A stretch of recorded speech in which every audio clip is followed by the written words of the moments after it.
first question I have for you is considering your background as an international musician, actor, and grassroots politician, if we could say that, who had humble beginnings as a youth and who has endured tough circumstances in Uganda, how were you able to persevere and become who you are today? Oh, great. How was I able to make it, right? Wow, like Tupac said, I'm a rose that grew out of concrete. Yeah, it is music that did it for me. Music was the trick.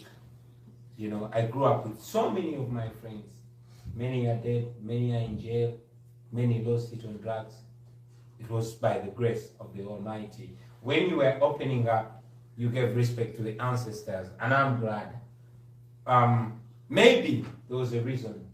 Maybe the Almighty and the ancestors saved me and uplifted me to make a difference. I cannot honestly put a finger on anything that I did different, because I grew up as crazy as any other young man. But somehow the music got me out of the ghetto, and after living a crazy life, I noticed that so many people follow me, and then slowly but surely I transformed myself from a crazy young man to a decent man. And I'm still transforming myself. I'm going to get better than that. Thank you. Two-part question. The first part is coalition building in the Ugandan context to remove or to change leadership democratically from the current president. Can you offer some of the leaders in Uganda, like Olara Otunu or any others who have also fought alongside with your father in terms of the change to Museveni, those that have been in the battlefield alongside you to see the injustices? Can you speak to that intergenerational connection? And then also, have you found any support while you're in the States? Because if not, we should maybe talk about that as well in terms of the diaspora. So can you speak to the first part? Thank you. Intergenerational coalitions. Certainly, first of all, I was inspired by Dr. Kizza Besigye. Now, Dr. Kizza Besigye is the immediate previous leader of the opposition. He went through a lot, but he showed my generation that you can actually stand up to a dictator. We used to be scared. He gave us that confidence.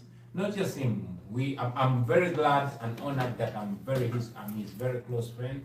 We are working together. We have a coalition called United Forces of Change. He comes from a different political party from mine, and so does Ambassador Olara Otunu, but we are very close friends. It's such an honor for me that we are working together. I'm only leading because I'm representative of the new generation, the young generation, and I've got a generation that is energetic. So they are with me, I am with them, and we're working together. And you also asked if we've had any support. I must be thankful we've had support from the United States government in terms of statements.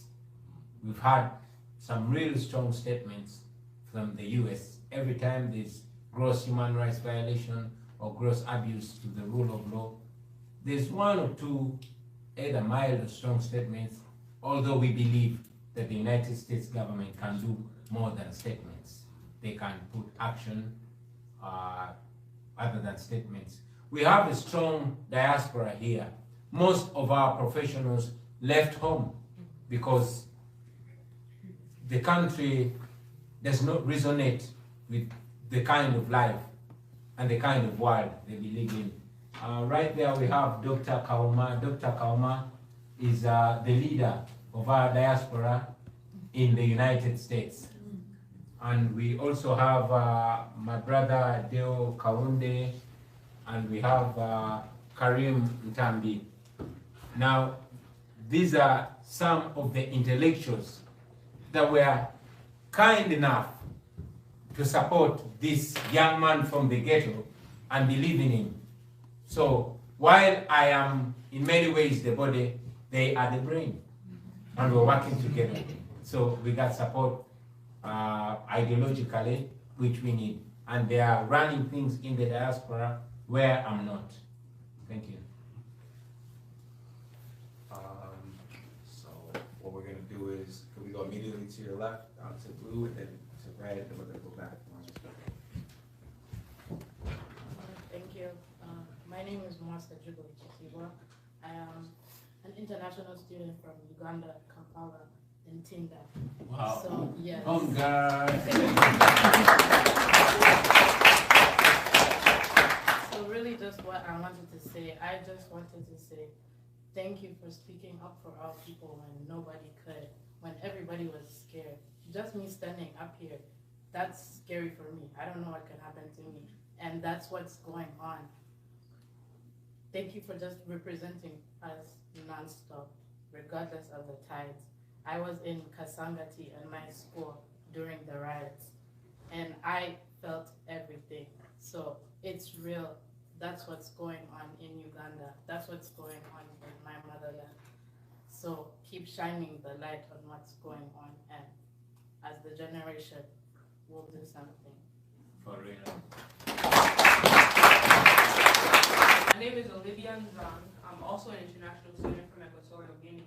My dad worked for the World Health Organization in Congo, Brazil. Moved here 8 years ago. Yeah. Listening to you speak kind of feels like listening to an older version of myself in some alternate universe, so it's kind of scary. And I'm like shaking almost. But the question that I have for you is, how do you communicate with your people in a way that makes you be understood? And like, how do you overcome fear as a community? And I asked this specifically because you said that you had close to 300 supporters basically be shot. You feel me? And I know that those people knew that that was a possibility that day when they went. And so how do you make it so that they still go, basically? Thank you. Let me stand my sister. First for my sister from Uganda. Thank you very much. Many Ugandans even fear to associate with me. Taking a picture with me is treasonous. I'm an illegal human being in Uganda. So thank you for the strength. I don't take it for granted. Olivia from Equatorial Guinea is asking, how do I communicate? This is how I communicate, especially to the young people who are the majority. We are living in a time similar to the one of slave trade. This oppression is worse than apartheid. The gun is the master and the city is enslaved. The pearl of Africa is bleeding. Question, what was the purpose of the liberation when we can't have a peaceful transition? What was the purpose of the Constitution when the government disrespect the Constitution? Where is my freedom of expression when you judge me because of my expression? See what you're doing to our nation. What are you teaching the future generation? See our leaders become misleaders, and see our mentors become tormentors. Freedom fighters become dictators. They look at the youth and say we are detractors. We are fighting for freedom.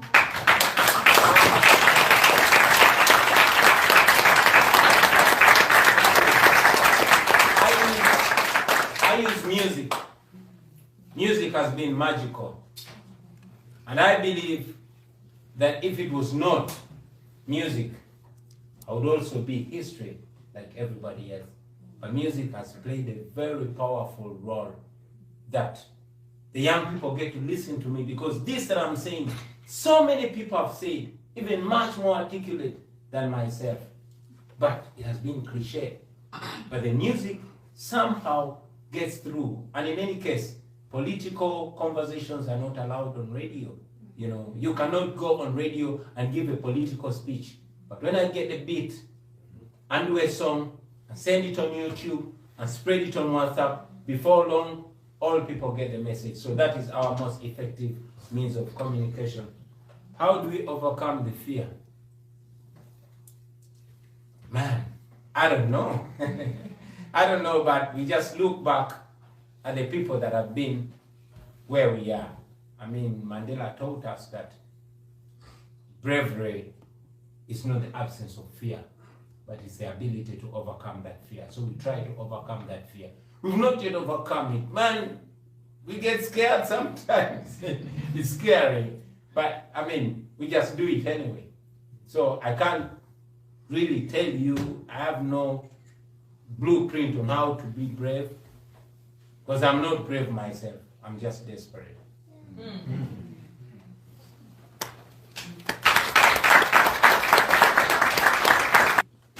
over here, then make our way sort of. Thank you once again for coming to our university. It's been an honor listening to you. My name is Ojo Rumi Okoka. I'm a freshman political science major from Atlanta, Georgia. One of the most important questions I have to ask you to you today is, what is it like running a campaign in Uganda? Specifically, what are the structural issues that you faced other than electoral intimidation? Thank you.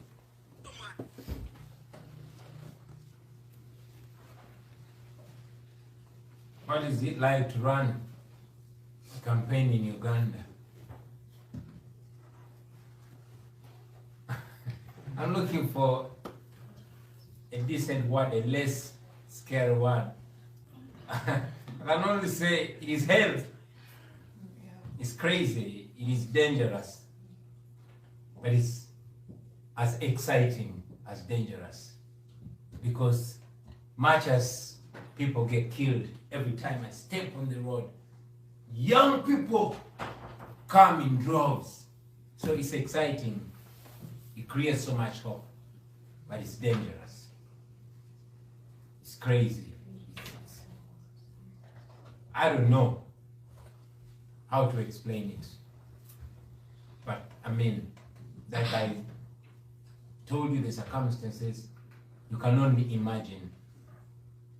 Yeah.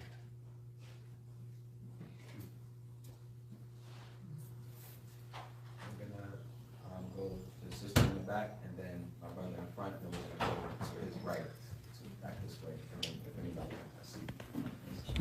Good evening, I'm Pauline Melvin, I'm an African American, based from Atlanta, Georgia, currently with USAID, possible PhD student at HU, so HU, thank you so much for facilitating this, especially future Dr. Lawrence, thank you, DuPont.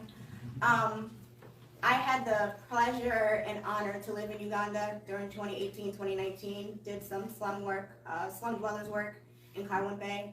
Definitely say it is the Pearl of Africa. If folks have not gotten there yet, definitely please go there. The question that I have is pretty straightforward, but it can be a very complex answer, especially with you sharing the traumatic experiences that you had in 2018 and 2019. What are your plans in 2026?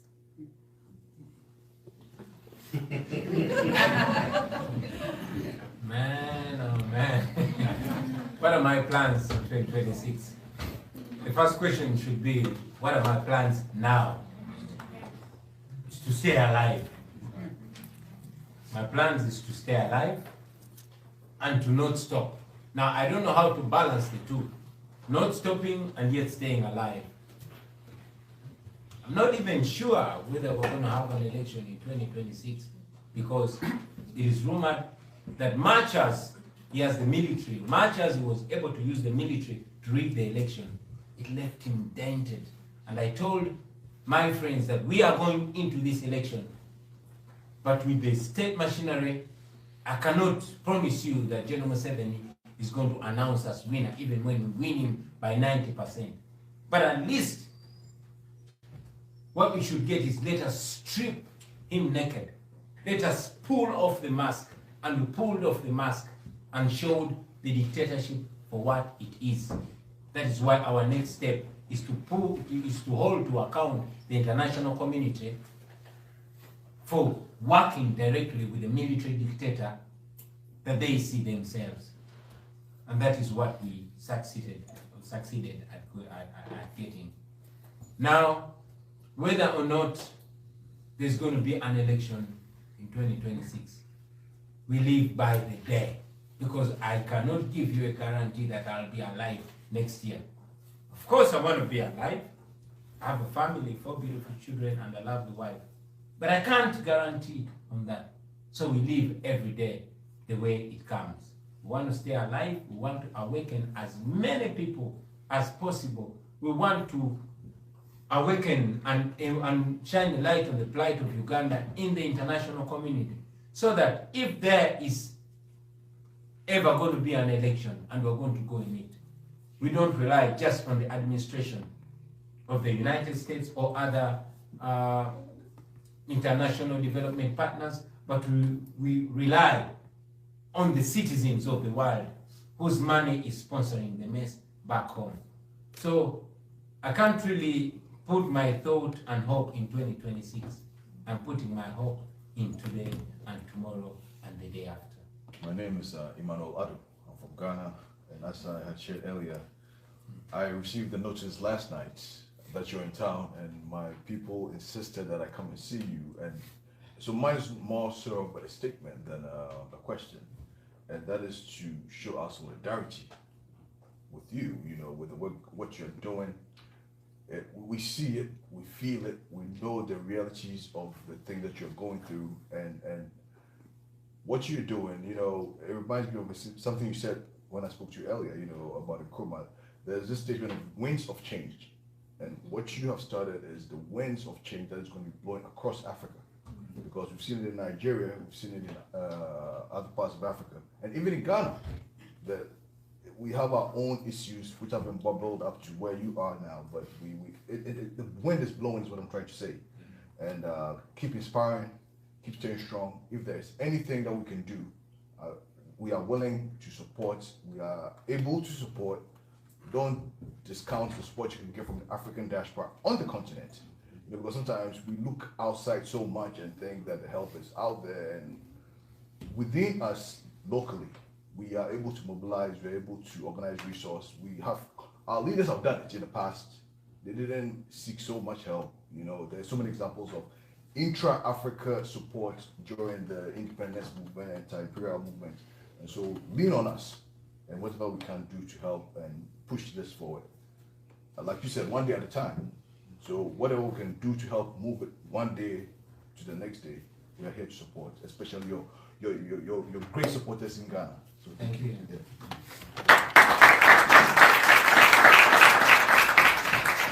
Dr. Wheeler, and then the lady to your right. Okay. My name is Wheeler Winstead, Assistant Director for the Center for African Studies.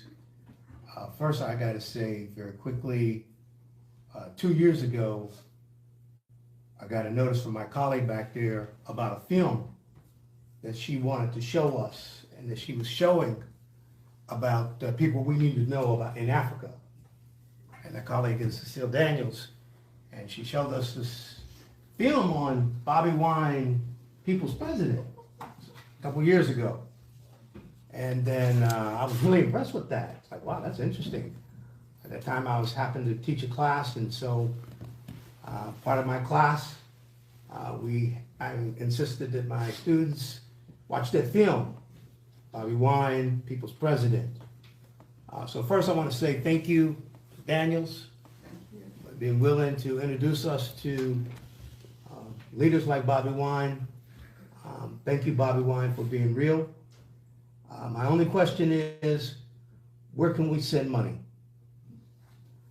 Where here, I know we can talk, we're going to do things, but I know you need money. I know you need money. Where can we send money, and how do you make that information available to us so that we can actually do it? And I invite everyone to do what they can. Yes. Thank you, Professor. I appreciate. We appreciate the money so much, and indeed, after answering the question, I will, with your permission, ask Dr. Kauma, who is the leader of our diaspora team, and who has leading a team that has helped us run the campaign back home. Our diaspora ran our campaign. We never lacked fuel, We never lacked food on the campaign, courtesy of our diaspora, especially the American diaspora. So Dr. Kauma will answer the question of the money, where they can send it. However, I know most young people here cannot give money, but I believe they can give something more than money. What is that? To please reach out to your elected leaders, the Congress men and women, and ask them to review their relationship with Uganda and make respect for democracy, respect for the rule of law, and respect for human rights a precondition for aid in Uganda. The US gives to the tune of $1 billion to General Museveni's military regime. I know that can be changed because you guys in America have rights. And I know that you are powerful, your voices are powerful enough. So kindly reach out to your leaders, the congressmen and women. Through them you'll be reaching out to the government, and your voices can help to change the policies back in Uganda. But please, Dr. Kauma, if you could kindly share. So I'll be able to share the information at the end of the session. Okay. So if anyone wants to make a donation towards the cause in Uganda, just reach out to me after the event and we can provide you with the numbers where you can forward that information. But those online. Sorry? So those online listening. Oh, yeah, so let me give you an email address, or Yes. telephone number, Okay. because it's being recorded. Oh, okay. Yeah. So I'm gonna give you a number just a second, okay? Let me get you the right number. Okay, please. Yeah, I'll remind you to give the number. And questions, order, because we have so many, we start with two young ladies in the front, and then we're gonna make our way to the gentleman back to see. Hello, my name is Shadel Manyoka Kibiriges in Kanda. I was born in Mango, and I grew up in Massachusetts, and now I'm studying poli-sci at Howard. And my question is, when elected, what policies would you enact that are different or better than the current government policies? Thank you very much. What policies would we enact that are better than the living policies?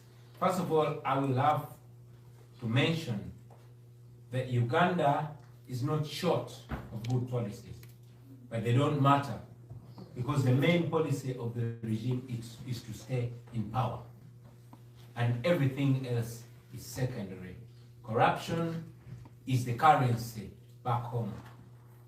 That is why all the COVID donations from the international community were stolen. All that the government collects is stolen. Actually, in Uganda, we have a recent scandal where we have an area called Karamoja. Now, this is the poorest place, in my view, in the world. The poorest of the poorest, although it's the richest in minerals. So there was a budget that was allocated to Karamoja, and 10,000 iron sheets were sent to Karamoja. These iron sheets were stolen, not by thugs, but by the Vice President of Uganda, the Prime Minister of Uganda, the Speaker of Parliament of Uganda, the Minister of Ethics and Integrity of Uganda, the Minister of Finance of Uganda, and they shared them. It was such a big scandal that each of these ministers, out of shame, General Museveni ordered, and they were arrested and put in prison for 48 hours.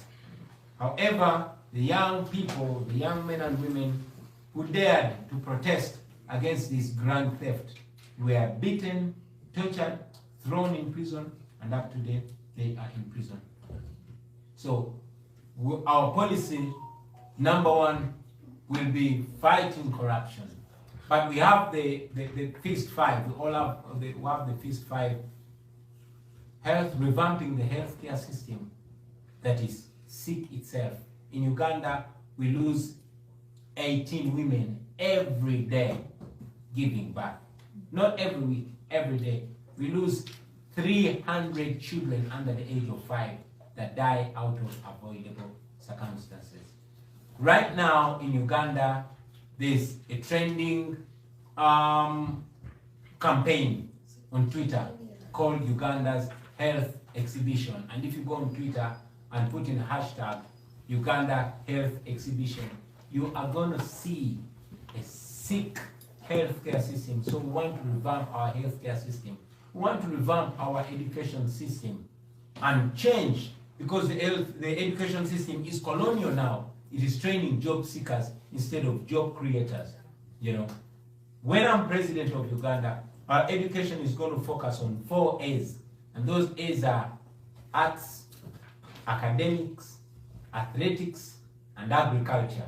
I believe this is going to transform the nation, where we're not going to focus only on academics, but also on the arts, and transforming our abilities to be able to change our country.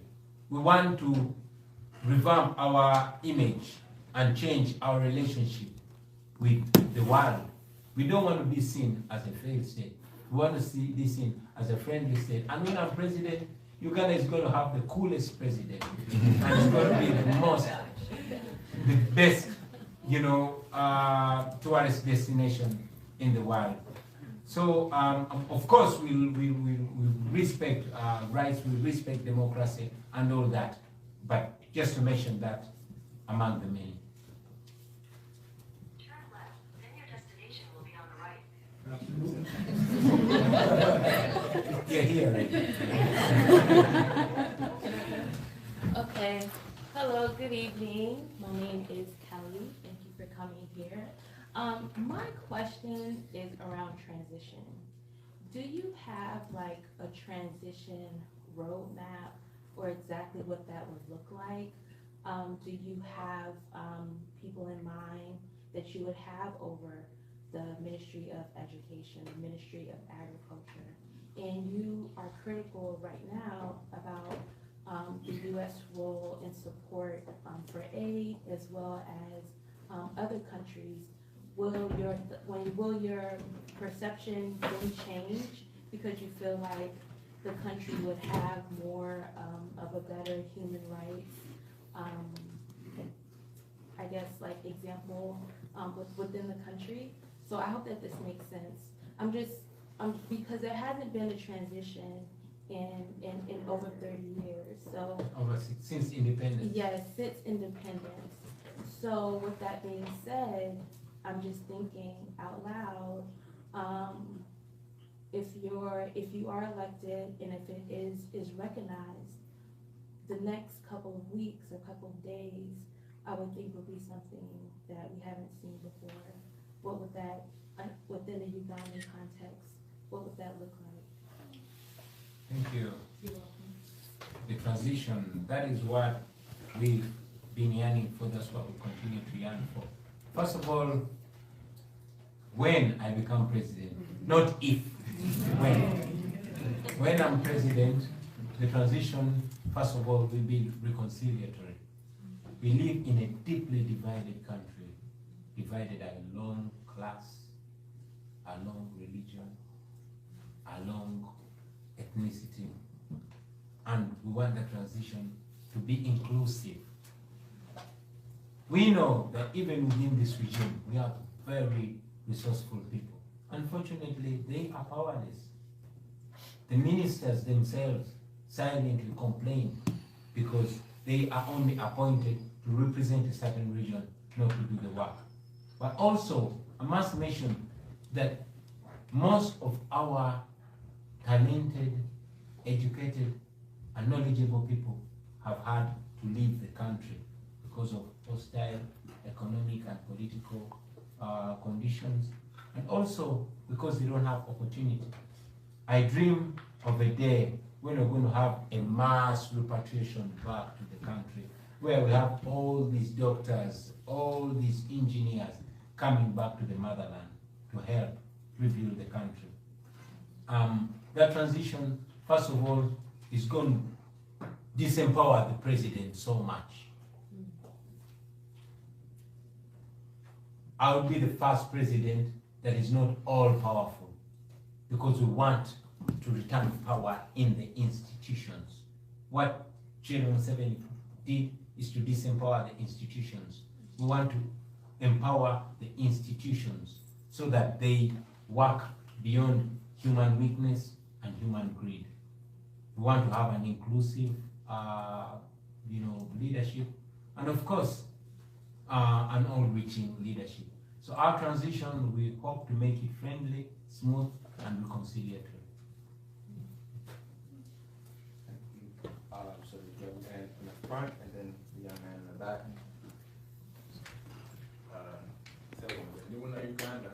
So I just wanted to first of all acknowledge when you talked about edutainment.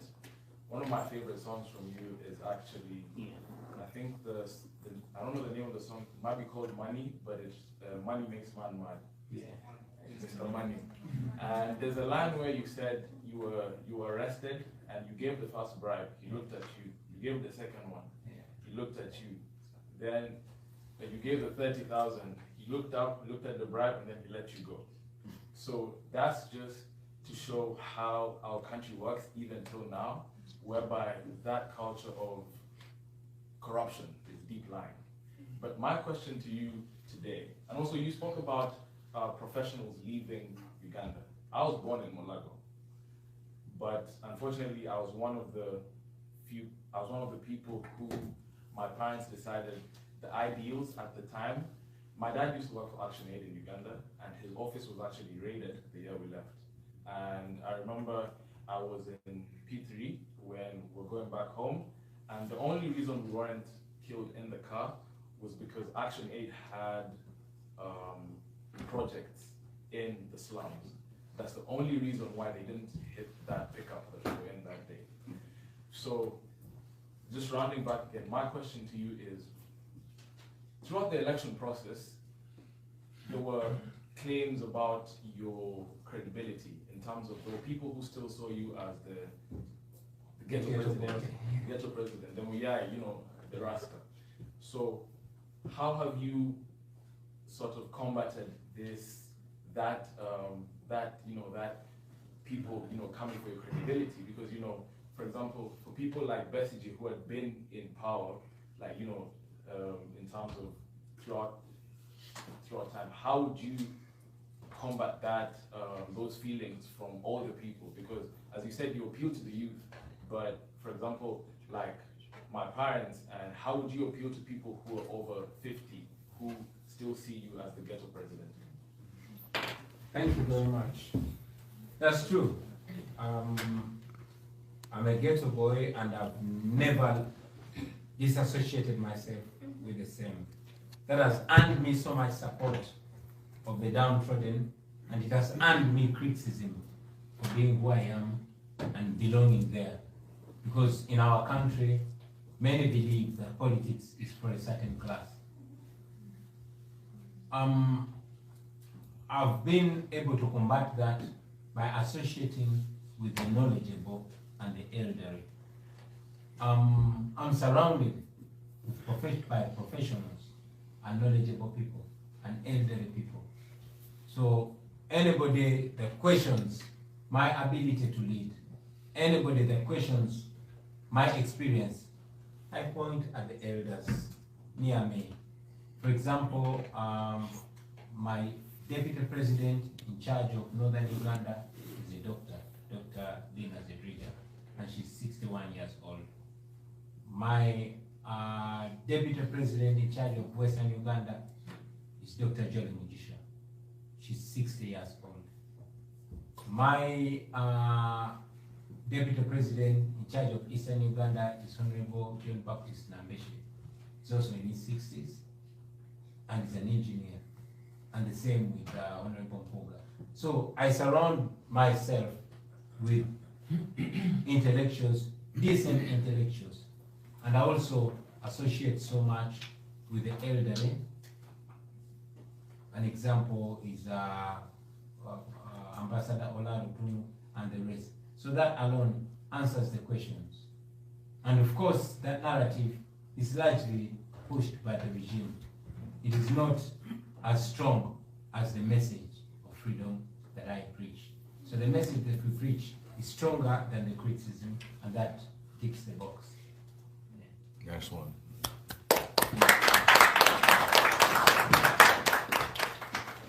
My question for you, His Excellency. I just want to thank you so much. My name is Edwin Mafong. I'm a national student and also a student athlete from Uganda, Lugasi. So I just want to thank you for, coming out of the 45 million people who were scared to speak the truth.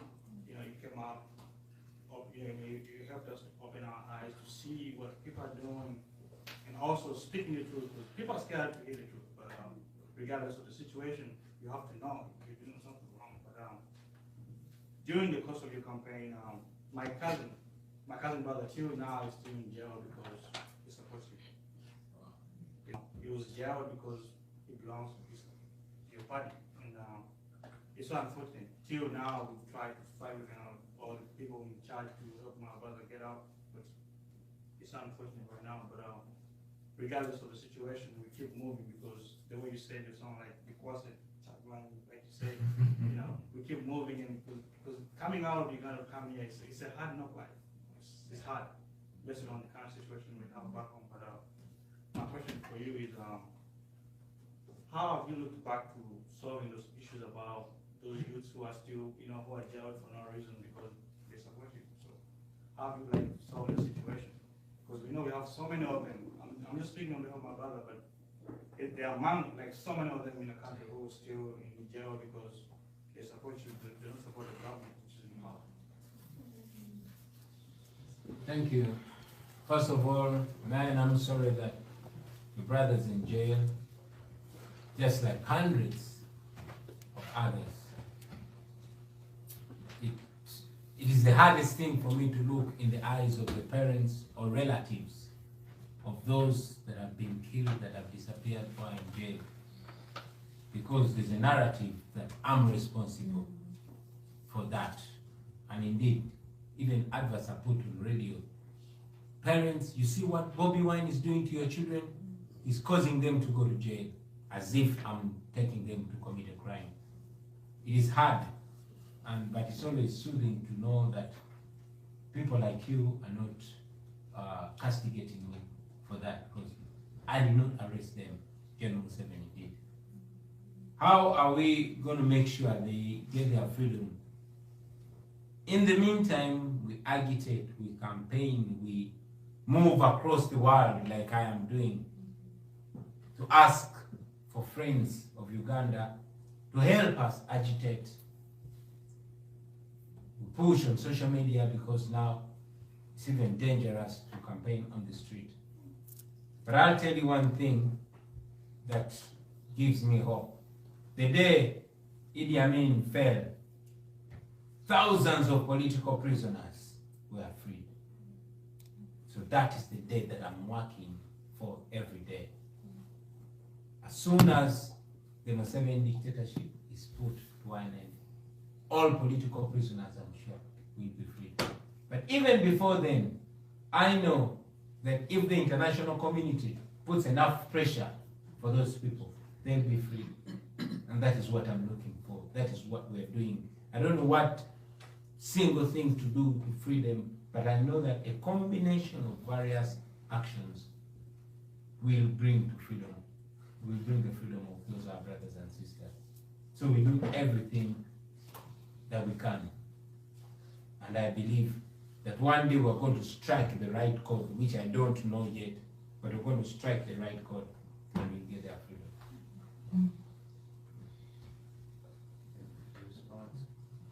I see you have two questions to the left. Yes, sir. All right. Don't forget the east wing of the room. Thank you, Mr. President. My name is Paul Kesa, and I have to look up from Kenya. These accusations, this perception that you are leading young Ugandans into going to jail, being killed, and so forth, becomes a moral question. And one can almost suggest from being a devil's advocate and say, look, why don't we just let it be? Let's continue with the Museveni dictatorship, but without deaths, without imprisonment. let things be. He's actually going to 80, he's gonna die, he won't live for another 30 years at least.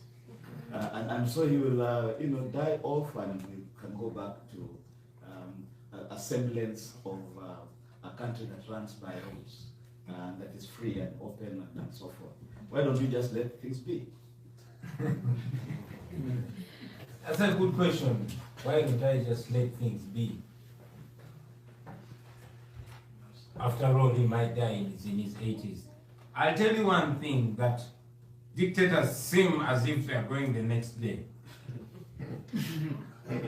But Robert Mugabe of Zimbabwe stayed and stayed and stayed until Zimbabwe had rotten. And indeed I would let it go. But I would be doing what the generation before me did. I wouldn't be living my comfortable and beautiful, fancy life of an artist to go into politics if the generation before me had changed things. Here I am. And if I don't do it, if I don't do this uncomfortable work, be sure I'm leaving it for my daughter and my son. So I'm doing this because I know every generation has a responsibility to prepare for the next generation. I don't want my children to be born in a country where they don't have the right to think. I don't want to grow old in a generation where I will die miserable, knowing that for my children to live a decent life, they'll have to leave the country. I don't want to grow old in a country that is not free. So I want to see that freedom in my lifetime, And also, we could leave General Museveni to do what he does. But you've seen what happens in Chad. One dictator brings another dictator. And that is happening in, Equatorial Guinea? Same thing. Cameroon? Same thing. So we have to change it or leave the pain for the next generation. And also in Uganda, if you did not know, General Museveni has a son who is also a general. Crazy. And he believes that Uganda is their property, and inheriting his father's property is his birthright. Now imagine, this is a guy, and some of you might know a world-renowned author called Kapwenza Rukirabaseja, who criticized him on Twitter. He was picked, tortured. If you look at his back, it looks like the slaves of the 17th century. Scars. And that was done by Museveni's son, General Muhoozi. So man, we gotta stop that. We have to stop it. Our children, if this has to end, it must end with us. Our children will not live this life. We are the last people that are going to suffer. We are the last generation that are going to see our mothers with no clothes on their back. We are the last children that are going to, we are the last generation that is going to see 20 women dying every day. To see hospitals with no medicine. We are the last people. Our children are not going to see this. I work so hard to see that my children can afford to study in universities like this. In Uganda. We don't want, today, all government officials are treated from abroad. All their children study from abroad. I can afford that. My auntie can't afford that. The rest of my family, my father had 34 children. I am the only one that can afford that. And yet our country is rich. So I want in my lifetime to see my people benefiting from the wealth of their country, because Uganda is rich, but Ugandans are poor. We have to turn that around in this generation, not in the next generation. That's why we don't stop.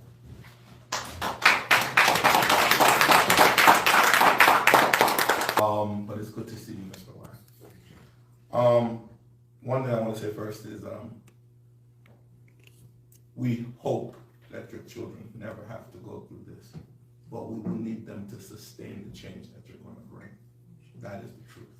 That is what I learned living in this country as a black man, that regardless of which leader comes and changes the world, it's up to the next generation to sustain the change, because those dictators will try and come back. I'm a Nigerian American, shout out to any Nigerian in the house, or better yet, a Nigerian in America, it's better to say it that way. When I'm listening to you and your story and hearing you talk about General Museveni, I just continue to ponder of the plenty of dictators that Africa seems to not run out of, whether it be Museveni or Mugabe, Yansibe, and Paul Biya, and all of them. And I see that your country is striving for democracy. And I think the only thing worse than a dictatorship is a dictatorship that is portraying itself as a democracy. See, I'm from Nigeria, where it is democratic, right? But we still see some of the same things you're talking about. Stolen elections, fake elections, international observers calling elections a farce. So my question, and I hope I'm not stirring the pot, but I hope I am. My question is, in your idea of what it will be like when you become president, will you follow in the same old sense of democracy in the way that it has been played out in Africa? And I say that because far too many times we follow the democracy that white people have set, right? And anybody in America will tell you that this democracy is still an experiment, no matter how old it is. And what I know to be a fact is that as black people, African people, the way we operate goes complete opposite of what quote unquote democracy entails in some of its forms as we've seen. Okay? Ask any black person who is living in a democracy who doesn't feel so quite democratic. So my question is, when you become president, good sir, how will you shape the democracy to make sure that it follows the need of just your people and Africa as a whole, than the nomenclature of what democracy has been sold? Wow, what a question. Allow me to answer it standing up. What is my promise? Will I live by the words I'm saying right now? Will I sustain the democracy? First of all, I've said it before and I want to say it again, that it's never been and it should never be about me as an individual. When we were starting out, we started what they call the People Power movement. And our chant was people power, our power. Our power, people power. My desire and the desire of my team is to return power to the people. I can tell you, my brother, when General Museveni was my age, he was saying exactly what I'm saying, but only more articulate. He was promising what I'm promising, only more articulate. But we all know that power corrupts. And I'm a human being. So I don't want anybody to rely on me or to rely on the words I'm saying now. I want the people of Uganda to rely on themselves. That's why we want to empower the people, return power to them so that they retain the ability to kick anybody out. So that they are empowered enough. Gone are the days when we have to rely on a superman, a powerful man. It should be about the people. When people are empowered, when we liberate ourselves as a people, not as myself, then I will not have the right or ability to say, oh, I liberated you, so I should be president for life. Or I liberated you, so my son or my daughter should come and take over the reins of power after me. So it should never be about an individual. And that has been Africa's problem, over-relying on an individual. It should be not empowering the person, but empowering institutions, because institutions are stronger than individuals, and they outlive human weaknesses and human greed. We should return power to the people so that the people have the right to determine their destiny. I'm saying this right now, but 20 years from now, my ideas might be old, and the young people of then might have their own ideas. They should be empowered to determine their destiny. If I was with my grandfather right now, he would probably, if given the opportunity to shape policy, he would shape policy according to his religious beliefs. But I'm a different generation, and the next generation will be different. So the people should have the power to determine themselves. We should empower the people, we should build institutions, and institutions will determine themselves. That's what I believe in. So I don't want to give a promise. It shouldn't be about me. It should be about the people. It should be about institutions, not individuals. Not me. I'm just a representation of those ideas, and those ideas should live beyond me, so that even when my weakness kicks in as an individual, the ideas are there and cannot be changed according to my interest, according to my greed, or according to my weakness. Thank you.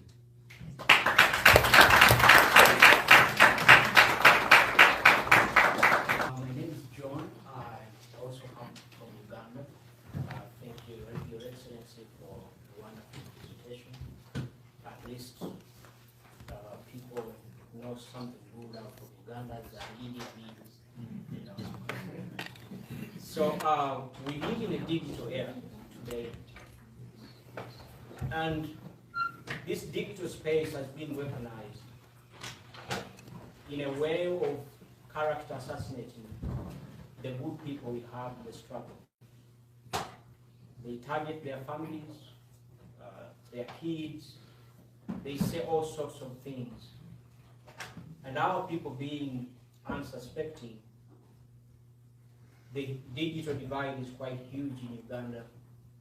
There are still so many people who simply believe what they see on TV because someone states it's a fact, therefore it is. And today we have a challenge where all these people you see who have given up so much to be part of this struggle have been character assassinated. Like, so many people cannot even move or speak in public because social media has been used as a weapon to bring them down. So my question is, Your Excellency, what plan do you have to counteract this kind of weaponization of social media? Because I also understand that social media is a strong tool that we can use to take down the dictatorship. But it can also be used to propagate propaganda and to instigate fear and terror. And that is exactly what is happening right now. My second question, which is also the last one, is I'm trying to compare the US foreign policy and the European foreign policy, and I see different policies. And to me, foreign policy is a reflection of domestic policy. So when you watch debate on what's going on here, there is discussion on gun violence and so many things. And the US, also being democratic, is not spared from some of the things, because democracy is also a very subjective thing, you know. Gun violence is still a very big challenge here, you know, and the domestic policy has not yet fixed it, you know. And we have politicians who think that it takes one good man to, I've forgotten the right phrase, but you all know what I'm talking about. And yet, these are the people we run to fix our problems. There are people who have no clue, you know. on how to fix challenges in their own spaces, how to protect young children who are being massacred in schools. These are the people we run to and expect them to fix and I see some similarity in the US foreign policy, so to say, because of what is happening in other countries is like a transfer of the domestic policy. And I feel like certain things have to be revised. So, like when you sit down with these people, what message do you have for the designers of this foreign policy that is seeming so flawed in so many respects? The last question, I have only three. It's a very important question. Being an international student, and I know that so many other international students are going through the same challenge. But those of us who come from Uganda, we are only granted a visa, a one-year visa.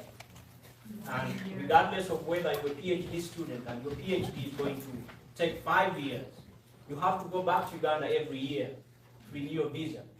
Now imagine all the costs involved, and so I'm just throwing this in there. If you meet some people who can help us amplify the voice of international students, that would be good. Thank you so much. Sorry for the many questions. Thank you. I'll start with the last question about international students and how they can be assisted. That's supposed to be a government policy. The government is supposed to negotiate for its students. Unfortunately, the priority of the government in Uganda are not the Ugandans. You are lucky you're in America, and your only problem is having to go back to renew your visa. Every day, more than 3 planes leave Uganda with young girls as young as 13 years, although in their passport they add age, going to the Middle East to work as maids, as modern-day slaves. There are numerous reports of abuse, sexual abuse, and as if that's not nasty enough, many of them are taken for organ extraction, and many return with only 1 kidney or dead. On a daily, we have young girls that are returned to Uganda dead because of abuse or different ways. There is a constant cry. A few months ago, we had a campaign to return Ugandans that were stuck there, that I had to travel to Dubai and Qatar to perform, to stage shows, so as I can be able to charter a plane to bring back young girls. We were able to bring back 270 girls, but many of them got stuck there. Unfortunately, the government of Uganda worked with the government of Dubai to block that concert, and that concert did not happen because apparently it was tarnishing the name of the regime. The Ugandans here know exactly what I'm talking about. Unfortunately, still, on a daily, young girls and boys are seen kicking and wailing, trying to get on the plane because they would rather die trying to make a living for their mothers and fathers than die of hunger back home. That is the situation. We can only be able to help you as international students when there is a leadership that is serving the interests of the people of Uganda, not the interests of the regime. I'm sorry for that answer, but I wanted to be very honest. About social media, yes, you said you were asking how we counter social media misinformation. But I'll inform you that because social media is our only means of communication that is not under government control. First, there was a social media tax in Uganda. The only country in the world that put a tax on social media.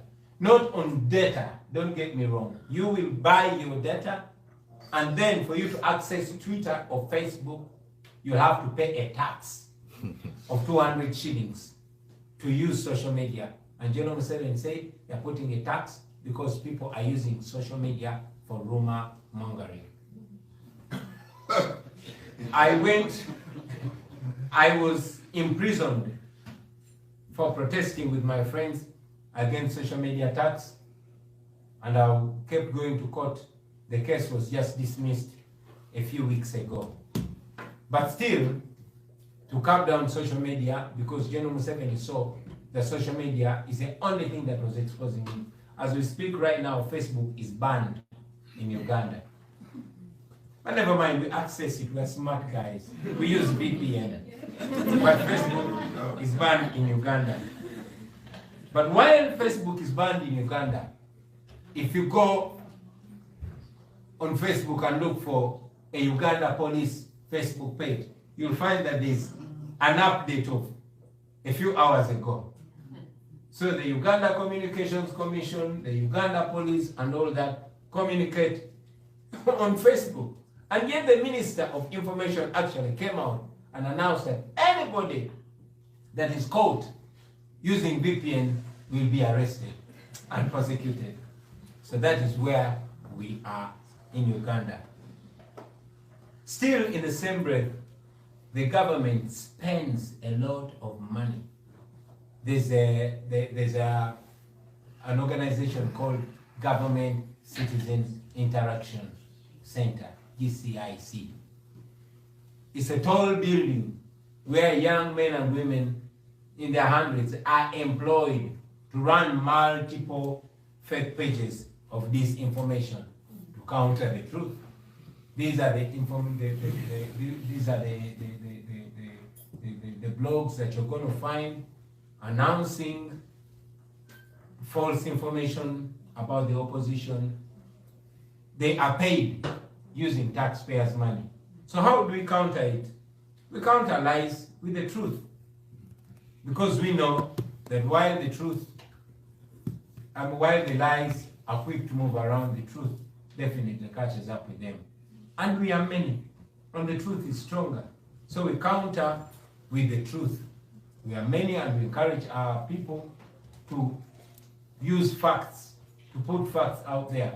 And so far, we are winning the information battle. I don't know for how long that's going to be, but for now, we are the guys on top. So anyway, Bobby, I don't really have any questions because I'm one of those crazy people who would be up all night following you on your campaign. And so when you were talking about craziness, I don't think people understand.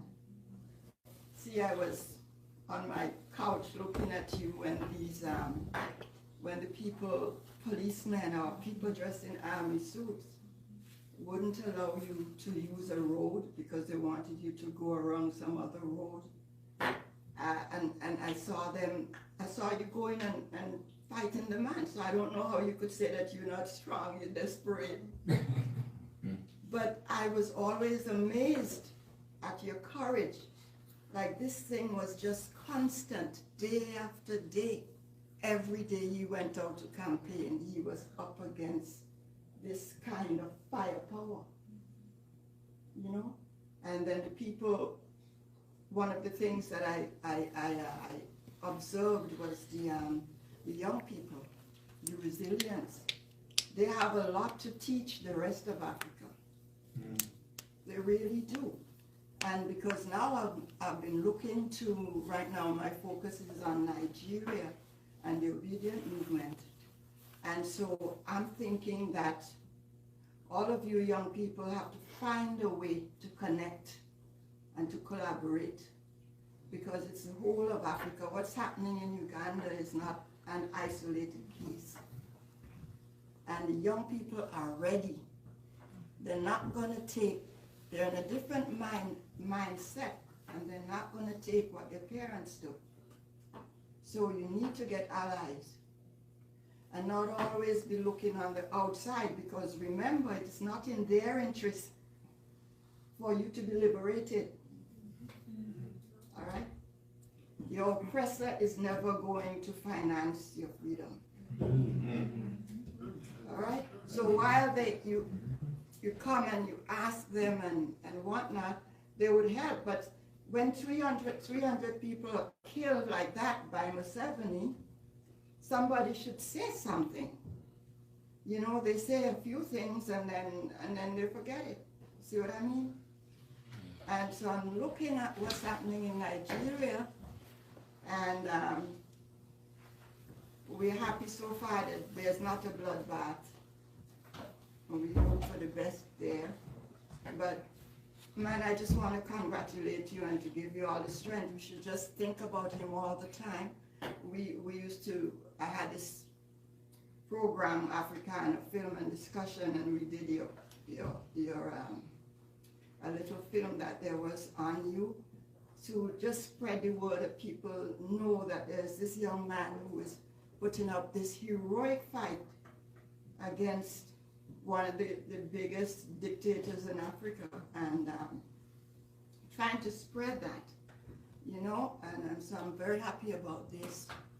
And I think that the ancestors are with you, because I really don't know how you were doing it. I was seeing it, and people, you don't understand how crazy this is.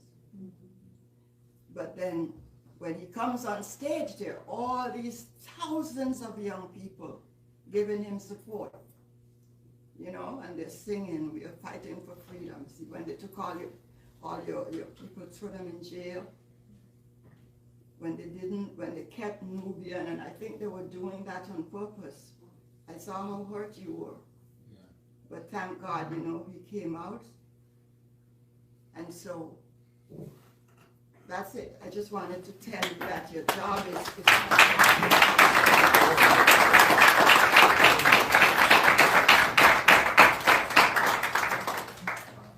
Thank you, Dr. Daniels. I think that was very, I think it was poignant and it was accurate now for the conclusion of this program, because segueing to, I would say, the Pan-African cause of how we're all connected and how what's happening in Uganda is affecting us here.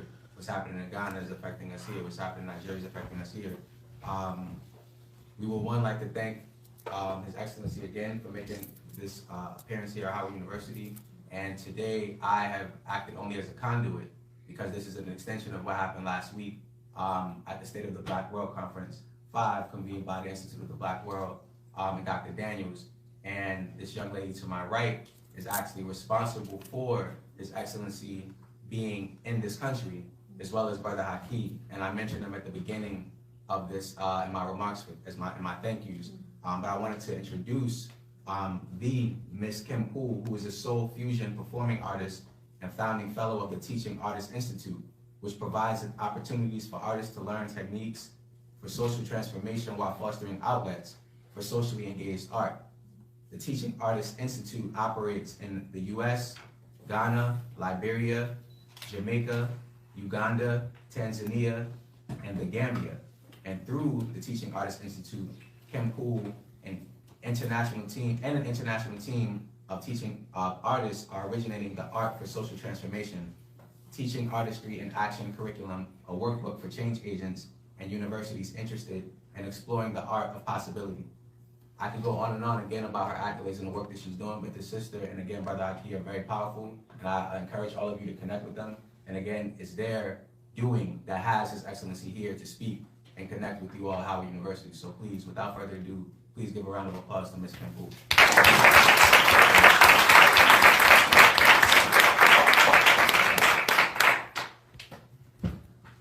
I've been walking with my face held to the sun, weight on my shoulder, a bullet in my gun, and I got eyes in the back of my head, just in case I have to run. I do what I can, where I can, where I am for my people, till the clouds roll back and the stars stars fill the night. That's why I'm gonna stand up. Take my people with me. Together we are going through a brand new home. Far across the river, you see freedom flowing, calling me to take my people home. I can feel it in my bones. So I don't start with music because I want you to clap. I start with music because it's essential that I bring my culture into the room, that we begin with the vibration that is life. We are the rhythm people. And every institution that we've created has to be deconstructed so that we can build on fertile ground. We have to abolish every institution, every educational, every policy, every leader that believes that we can build healthy in a healthy way and not create the same system all over again if we don't change our mindset, if we don't change our culture. We have to decolonize our education, especially at places right here like Howard University. It's essential that we know the U.S. is not coming to save us. This is a sinking ship, and my tribe here, we know it firsthand because we have been in a sinking ship since they dropped us off on these shores at the bottom of those ships in chains. We have to support Uganda, but ultimately we have to support a borderless Africa. He is the beginning. We can no longer acknowledge the geographical boundaries that were given to us by colonial powers. We have to remember that when we were enslaved mentally and physically here, they were colonized on the continent. And everything that you see is an outgrowth of that colonization and that mindset. And it's essential that here in the diaspora, we build a liberated zone, first and foremost in our minds, so that we can build behind enemy lines and take resources from this system that we gave with our blood, sweat, and tears. Make no mistake about it, every institution in the United States, my people were the first stock on Wall Street. So they're not giving me anything. I'm taking back what I gave, 400 years of free labor. And it's essential that we understand our role. Since you got to pass out of Uganda, you need to know what to do with it. Don't come over here and rebuild the same institution. Don't go back to Uganda and regurgitate what you're reading in these European contexts and structures. I think honestly, what matters most from this conversation is that you ask yourself, what am I going to do about it, right? What institution am I going to build? In my organization, the Teaching Artists Institute, that's the organization that we built. That's the institution that we're building. I'm an artist. And I've always supported Bobby Wine because he started as an artist. You are the civic engagers, but art is not exclusive for just me and Bobby Wine. There is an artist in each one of you. Use your creativity. Tap into that. Don't let them make you believe that creativity and innovation is somehow for what the people at the open mic do. No, I need you to be creative. I need you to tap into your divinity. God spoke and said, let there be life, and created an entire world. You believe that if you're a Christian, but here we are, one way or the other. Having that been said, I want you to understand your power as students. Take your place at the front of this movement. Speak on how you feel. With that microphone, you can shift our reality. You can literally use vibration. The words, the spoken word can change our atmosphere and define reality. I want to empower you in that way today. And if you're interested in going into the Lion's Den and building institutions on the continent, please ask us, because we're not going to save Africa in the United States. Eventually, you're going to have to get on a plane, you're going to have to get on a boat, you're going to have to walk through Kuta in Morocco, however you get there, you're going to have to go. And so if you're interested in being on the ground, listen, because you're in the U.S. and they have policy interests, you are protected. You can go and say things that the locals can't say. You can say, shut up, Museveni. Maybe you can't say that, right? Museveni is crazy. Listen, we still work in Uganda. We understand that. We have to watch how we say it. But we can absolutely say and do things that those that live there, when we get back on the plane, that they can't say, because they still have to go to work. They still have to go to school. We need you to be that mouthpiece and use that microphone to shift reality. So again, I'm Kim Poole with the Teaching Artists Institute. You've already been here. and you've asked a lot of great questions. I don't want to take the rest of your time. I know Daquan is going to make sure that he closes us out on the right note. But last but not least, we have continental Africans, those of you that were born on the continent, that still have that passport, that can go back or not as you see fit. And you have those of us that have always over-romanticized what Africa would be if only we had just gotten home. When they dropped us off on these shores, the only thing we wanted to do was get back home, not knowing that the same trauma we had here was happening on the continent. And so now we have Pan-Africanism. We birthed that. So the tribalism that they deal with, the I'm this tribe and, you know, I'm with Museveni's party, so we're in power. And, you know, the truth is this. The Baganda Kingdom, we need to go back with the Pan-African spirit. And we have that in the diaspora. But we need you, continental Africans that came here on your passport, that are getting visas, to connect with us in the diaspora too. Because when we do reclaim the Ugandas and the Nigerias and the Cameroons with BIA, it's your job now to get rid of those geographical borders, so that the historic diaspora can also be included, and I'm from that tribe. So thank you again for inviting us to this table, because it means that he's headed in the right direction and we need to support him on his journey.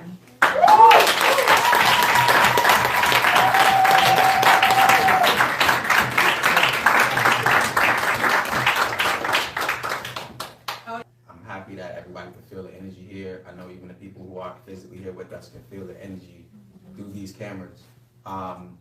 Once again, I would like to thank again His Excellency and everybody again for being here, making this wonderful occasion, this once in a lifetime occasion. Again, thank you for the Teaching Arts Institute. And the only comment that I have is just to ground this discussion and things that we've all heard. Focus on the aspect of democracy. We've been focused on the African context and we've been focused on Uganda. We know that democracy is currently being threatened here in the United States. And I think it's important to, if I could just connect dots, if one considers how colonialism still impacts Africa, then one can see how former colonizers still benefit from the status quo. Again, going to His Excellency Mr. Wine and what he shared about Uganda, we should consider Uganda, Rwanda, Kenya, and other places that were colonized by the British, and consider how these African nations still abide by constitutions that were implemented by colonizers. I could go on and on and on, and again, I could stand on a soapbox and talk about what the brother asked about foreign policies that are disadvantageous to Africa, because there are so many. But again, there are different scholars who are working on African constitutionalism. And I only mention that again because we are here at the Mecca. I think it's again incumbent upon us as scholars, as young people, whether we consider ourselves artists, whether we consider ourselves researchers, to again hold these institutions accountable, because there are several double standards and it's really not hard to find if you're being honest with yourself. So once again, thank you all for being here. Thank you, His Excellency, again for making this a monumental occasion. We really hope that you come back, and we count down the days until you do become president of Uganda. And it doesn't take that to happen for us to be connected. So again, once again, I encourage everybody to connect, and thank you for being here. And I'll just close this up.